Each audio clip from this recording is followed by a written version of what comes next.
Salam saudara yang dikasihi dan diberkati Tuhan.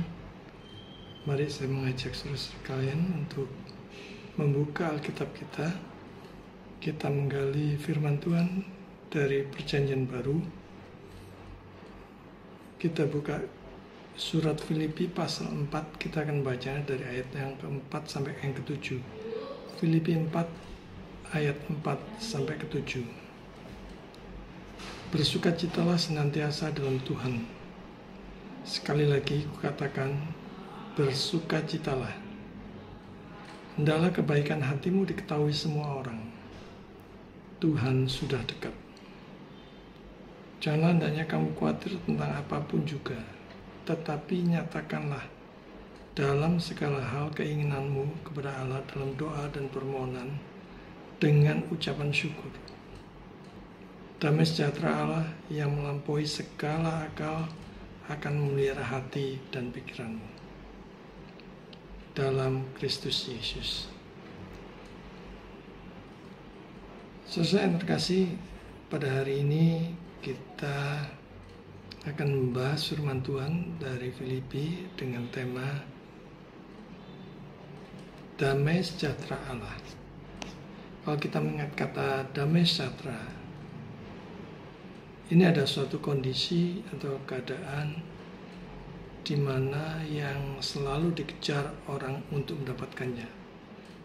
Bahkan diperjuangkan, dicari di mana-mana. Renungkan jika tidak ada kedamaian di muka bumi ini. Saudara bisa bayangkan betapa kacaunya dunia ini jika tidak ada damai sejahtera. Perhatikan mereka yang berperang. Perhatikan mereka yang hidup terus-menerus di dalam teror. Terus-menerus hidup di dalam peperangan seperti saudara-saudara yang ada di Timur Tengah. Beberapa orang bahkan banyak yang berusaha untuk mendapatkannya. Lantas apa kata Alkitab mengenai damai sejahtera ini? Alkitab mengatakan Yesus sumber damai, Yesus sumber hidup. Hanya di dalam Dia ada damai dan sukacita. Hanya di dalam Dia ada keselamatan. Sekarang kita lihat yang pertama sekali, yang Alkitab katakan, bersukacitalah. Perintah untuk bersukacita senantiasa dalam segala kondisi. Jadi kalau kita perhatikan di dalam konteks Filipi ini lebih khusus, yaitu di dalam penderitaan tetap bersukacita. Memang ini tidak mudah, saudara. Tetapi ini perintahnya, ini perintah Tuhan. Kita diperintahkan untuk bersukacita. Roh Allah di dalamnya. Kalau Roh Allah ada di dalam kita, setiap orang percaya, maka kita akan dimampukan untuk bersukacita. Tanpa kekuatan dari Tuhan, kita tetap akan terus diliputi kesedihan dan merasa terpuruk. Merasa orang yang paling malang di dunia ini. Padahal masih banyak orang di belahan dunia yang lain yang jauh lebih menderita dan kurang beruntung dari kita. Warren Wiersbe mengatakan, Orang Kristen yang berjalan dengan Tuhan dan terus bersekutu dengan Dia akan melihat banyak alasan untuk bersukacita dan mengucap syukur sepanjang hari. Sekali lagi, ini adalah perintah. Kitab suci menyatakan sebagai perintah untuk senantiasa bersukacita. Ini perintah Tuhan, maka kita sebagai orang percaya harus taat. Sekalipun berbagai problem, masalah, kesukaran mungkin datang bertubi-tubi begitu menekan hidup kita, kita diminta untuk tetap bersukacita. Bersukacita di segala musim dan kondisi. Mau susah, mau senang, mau gembira, mau sedang jublek, kita diminta untuk bersukacita. Dengan bersukacita akan mengangkat hati dan pikiran kita kepada Tuhan. Bukan lagi ditekan begitu hebatnya oleh berbagai macam masalah yang menghibit kita. Sekarang kita lihat ya, sukacita lawannya biasanya bersungut-sungut. Kalau kita tidak bersukacita, ya bersungut-sungut. Larut di dalam kesedihan, larut di dalam keterpurukan. Karena begitu hebatnya beban hidup yang menekan kita. Firman Tuhan juga katakan kebaikan hatimu supaya diketahui secara luas oleh orang banyak. Ini otomatis sebagai orang yang sudah ditebus, yang sudah merasakan cinta kasih Tuhan, pemeliharaan Tuhan, perlindungan Tuhan begitu besar. Ingat, iman itu karya Roh Kudus. Ada Roh Kudus dalam diri orang percaya, maka dia diberikan kemampuan dan mau untuk berbuat baik. Jadi ini otomatis supaya diketahui semua orang. Bukan hanya kata-kata, bukan hanya manis di bibir, bukan hanya munafik saja. Bisa bermacam-macam, dari yang kecil sampai yang besar. Untuk memuliakan Tuhan. Bukan untuk kesombongan, bukan untuk pamer, show up, atau bukan untuk supaya diterima di mana-mana. Yang meluap keluar dari lubuk hati yang paling dalam. Sadar dari melihat begitu banyaknya, begitu melimpahnya kebaikan Tuhan terhadap kehidupan kita. Melihat begitu besarnya cinta kasih Tuhan atas kita melalui Yesus. Juga khawatir. Khawatir ini hinggap di saat kita merasa makin tertekan oleh beban berat hidup. Saudara-saudara, kekhawatiran tidak menyelesaikan masalah. Tidak mungkin memperingan masalah. Masalah apapun yang sedang kita hadapi. Kekhawatiran itu justru membuat kita lupa akan penyertaan, perlindungan, dan pemeliharaan Tuhan. Roy Bennett mengatakan, daripada mengkhawatirkan apa yang tidak bisa dikendalikan, alihkan energimu ke arah apa yang bisa engkau berbuat, engkau lakukan, engkau ciptakan. Kita bisa melakukan hal-hal yang begitu banyak untuk memuliakan Tuhan, daripada kita mengkhawatirkan apa yang tidak bisa kita sendiri kendalikan. Kita yakin yang bisa mengandalkan segala sesuatunya itu adalah Allah. Dan kalau kita ada di tangan Allah, kita sudah aman, selamat di dalam kendali tangan Tuhan. Maka kita tidak perlu khawatir. Maka kita diberi kemampuan dan kemauan untuk berbuat yang memuliakan Tuhan, melakukan hal yang berguna bagi sesama. Nyatakan segala keinginan kepada Allah. Saudara yang terkasih, apa yang kita inginkan saat ini? Apakah keinginan itu sesuai dengan kehendak Allah atau tidak? Saya pernah melihat poster yang begitu besar ya, seorang hamba Tuhan yang terkenal di Surabaya nyatakan segala keinginan kepada Tuhan pasti dituruti. Sekilas kelihatannya enak dengar ya. Tapi kalau kita teliti, kita bandingkan dengan pengajaran Yesus, jadilah kehendakmu. Itu karena seringkali kita tidak tahu apa yang kita minta. Apakah itu baik buat kita atau akan mencelakakan kita. Tetapi Allah tahu apa yang baik buat kita. Oleh karena itu Yesus mengajarkan jadilah kehendakmu.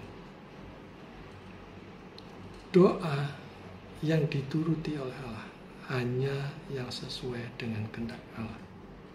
Karena itu kita akhiri dengan jadilah kehendakmu. Sekalipun mungkin kita pandang cukup baik apapun yang kita minta, apapun yang kita doakan, apapun yang kita mohon, tetapi Allah tahu mana yang baik untuk kita. Kita harus melihat secara keseluruhan firman Tuhan baik PL maupun PB, sehingga kita bisa mendapatkan satu arti yang tidak saling bertentangan. Nyatakan segala keinginan kepada Allah.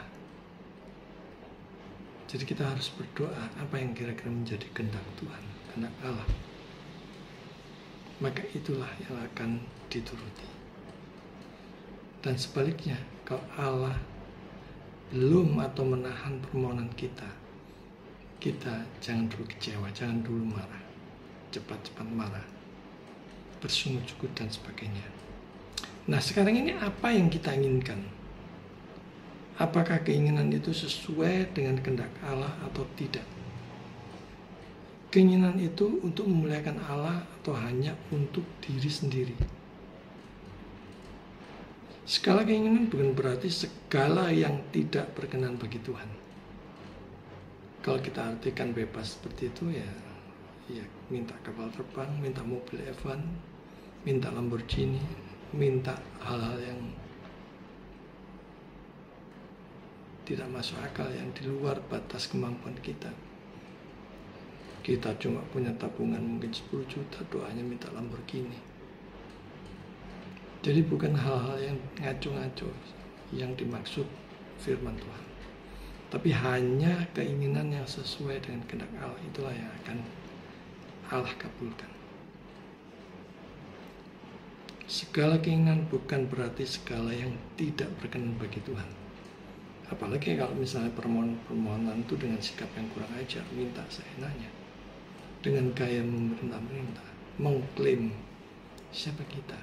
Kita hanyalah orang yang berdosa, yang beroleh keselamatan, cinta kasih Tuhan melalui Yesus Kristus, memperoleh anugerah besar, keselamatan di dalam Yesus. Jadi kita harus mengartikan segala keinginan itu segala keinginan yang sesuai dengan kehendak Tuhan kepada Allah. Nah ini harus kita garis bawahi, kepada Allah. Sebab bahaya ya kalau kepada yang lain selain Allah. Sebab kalau kita renungkan, setan itu mudah menipu, mudah membujuk, mudah menjerat kita, mudah memalsukan, sehingga kita terjerat seolah-olah itu asli, seolah-olah itu berkat dari Tuhan, supaya kita terus meminta dengan motivasi yang salah dan dengan cara yang salah, supaya iblis terus dianggap seperti Allah dalam bentuk yang selalu menuruti segala doa dan permohonannya. Waspada terhadap segala permohonan yang hanya ditujukan pada diri sendiri. Aku.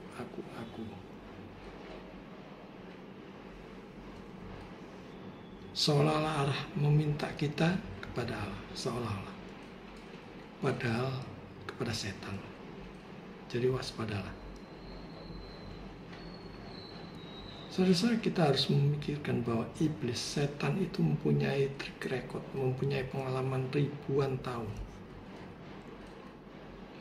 Itu artinya dia punya banyak celah untuk menipu kita, untuk membahayakan iman kita, untuk memalsukan hal-hal yang supaya kita tersesat.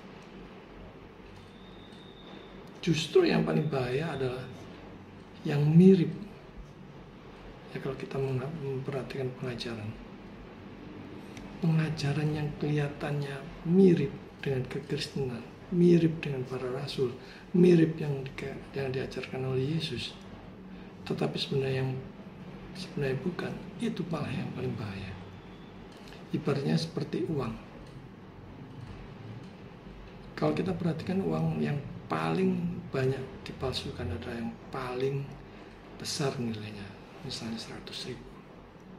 Nah, demikian juga dengan kekristenan. Mengapa banyak penyesat, banyak penyimpangan? Karena di dalam kekristenan ada nilai kekekalan, nilai yang terbesar, maka di sana iblis memalsukan. Maka jangan heran kalau dia bisa memalsukan pengajaran yang begitu mirip. Justru itu yang paling bahaya. Kalau yang tegas-tegas sesat gitu seperti Mormon, Saksi Yehova, Unitarian, kemudian Yahweisme, kalau yang seperti itu ya kita mudah membedakannya. Tapi kalau yang mirip dengan pengajaran Kristen, pengajaran Yesus, pengajaran rasul-rasul, maka itu yang bahaya. Firman Tuhan di sini juga katakan supaya kita menyatakannya di dalam doa. Doa yang tak putus-putusnya dengan iman dan pengharapan yang benar di dalam Yesus. Ingat saudara, doa adalah nafas orang beriman. Doa orang benar besar kuasanya.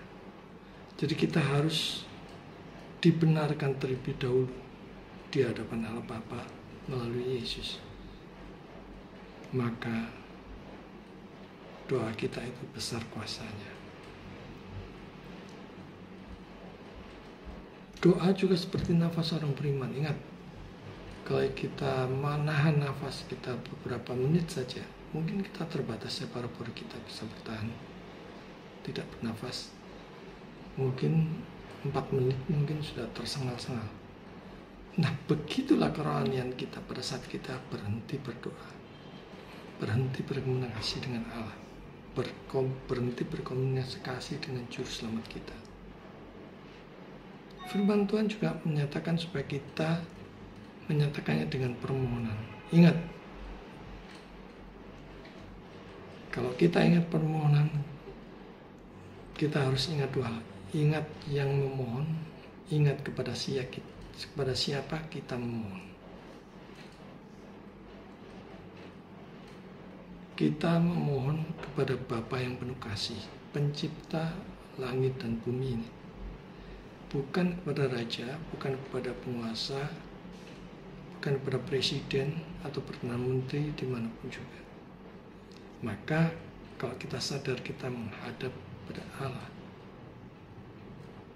harus dengan sikap yang benar, sikap yang sopan, bukan memerintah dengan yang tidak pantas atau terlebih lagi dengan sikap yang kurang ajar. Baik itu dalam bersikap ataupun memperlakukan Allah, seolah-olah dia tidak tahu kalau tidak kita beritahu, seolah-olah dia tidak mampu kalau tidak kita katakan. Ingat saudara, dia Maha Kudus, dia Maha Kuasa, dia Maha Tahu, dia Maha segalanya. Maka hanya dia yang layak dipuji dan disembah dengan ucapan syukur. Nah, kapan terakhir kali saudara mengucap syukur? Karena apa saudara bersyukur? Dengan ungkapan sepenuh hati yang meluap-luap atau setengah hati? Apakah saudara masih ingat terakhir kali saudara mengucap syukur? Bersyukurlah setiap saat, setiap waktu, di setiap musim untuk segala kebaikan Tuhan. Menghitung semua yang telah Tuhan curahkan dan yang akan dicurahkan berkat-berkatnya kepada kita. Bahkan saat kita bisa tidur nyenyak, kita bisa bersyukur. Bisa sekedar bayar PLN, membayar PDAM, sungguh kita bersyukur. Kita bisa makan, minum, dan berkecukupan. Bahkan makan dan minum dengan tepat waktu, jadwal makan 3 kali sehari. Kita sudah bersyukur. Di luar sana ada begitu banyak orang yang tidak tahu besok akan makan apa. Bahkan mereka tidak tahu. Tapi kita masih diberi kesempatan untuk makan tepat waktu 3 kali sehari yang membuat kita sehat, maka kita bersyukur. Yang terakhir, firman Tuhan katakan, damai sejahtera Allah dalam Kristus memelihara hati dan pikiran. Saudara yang terkasih, damai sejahtera yang sejati hanya ada di dalam Yesus, bukan di tempat lain. Bukan di tempat-tempat dimanapun yang memberikan penghiburan atau kelegaan sesaat, seperti karaoke, bioskop, klub dansa, dan sebagainya. Mungkin bisa saudara terhibur sebentar, tapi pulangnya mungkin sudah kacau balau lagi pikirannya sudah kemana-mana.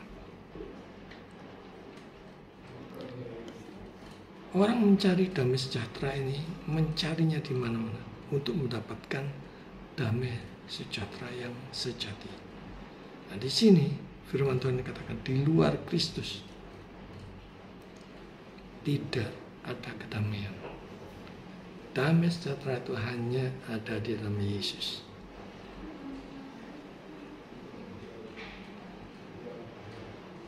Di luar Kristus tidak ada kedamaian.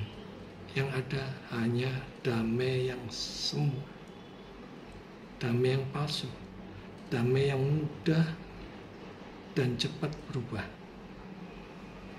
Seandainya hati dan pikiran para pemimpin negara-negara yang berperang saat ini diterangi dengan terang kasih Kristus, maka mereka tidak akan lama-lama berperang yang akan menyengsarakan rakyatnya. Anak-anak Tuhan yang mempunyai posisi strategis seperti misalnya penasihat menteri, perdana menteri, atau bahkan presiden, sudah memiliki posisi yang strategis, maka mintalah hikmat bagaimana bisa memberikan nasihat yang benar kepada para pemimpin yang akan memberikan kesejahteraan bagi rakyat.